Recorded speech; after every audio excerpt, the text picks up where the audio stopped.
নমস্কার, Gyandeep study centre YouTube চ্যানেলে প্রত্যেকে স্বাগত জানিয়ে আজকের আপনাদের সামনে আরও একটি নতুন ভিডিও নিয়ে উপস্থিত। আমি ভিডিওটির মাধ্যমে আলোচনা করব যারা নেতাজি সুভাষ মুক্ত বিশ্ববিদ্যালয়ে বাংলা অনার্স সাবজেক্টে পড়ছেন থার্ড ইয়ারে, যাদের কম্পালসারি পেপার রয়েছে DSBG 31 বাংলাদেশের সাহিত্য। এই পেপারের অ্যাসাইনমেন্টের আনসার নিয়ে আমি আলোচনা করব। তবে এই আনসারগুলো 20-র মধ্যে 18 হচ্ছে। আপনারা এই প্রশ্নের উত্তরগুলো খাতায় লিখে নিন, লিখে নিয়ে ভালো করে যাচাই করুন, তারপরে পরীক্ষা দেবেন। আপনারা মনে রাখবেন 21 তারিখ দুপুর 2টো পর্যন্ত আপনাদের কিন্তু শেষ ডেট। এই দিনের মধ্যে আপনাকে অ্যাসাইনমেন্ট সাবমিশন করতে হবে।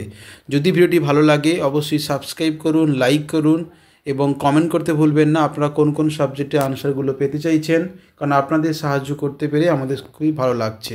নাম্বার 1, আমি কিংবদন্তির কথা বলছি। কবিতাটি কার লেখা? এর সঠিক উত্তর আবু জাফর ও আবদুল্লাহ। নাম্বার 2, সেলিনা হোসেনের গল্পগ্রন্থের সংখ্যা কয়টি? এর উত্তর হবে 16টি। লেদু কোন উপন্যাসের চরিত্র? সূর্য দীঘল বাড়ি। পরের প্রশ্ন, আল মাহমুদের কাব্যগ্রন্থের নাম কি? এর উত্তর সোনালী কাবিন। নাম্বার 5, আবু জাফর শামসুদ্দিনের কাব্যগ্রন্থ কোনটি? সঠিক উত্তর সংস্কৃতি ও ইতিহাস। সূর্য দীঘল বাড়ি উপন্যাসের প্রকাশকাল লেখো। 1955 সাল। কবর কবিতাটি কোন পত্রিকা প্রকাশিত? উত্তর কল্লোল পত্রিকা থেকে কবর পত্রিকাটি প্রকাশিত হয়েছিল। নাম্বার 8, এখন যুদ্ধ আমার কবিতাটির লেখককে? হাসান হাফিজুর রহমান। নাম্বার 9, কায়েস আহমেদের দ্বিতীয় গল্পগ্রন্থ কোনটি? সঠিক উত্তর লাশ কাটা ঘর। শেষ বা 10 নম্বর প্রশ্ন, কবর নাটকটি পত্রিকায় কবে প্রথম প্রকাশিত হয়েছিল? 1965 সালে।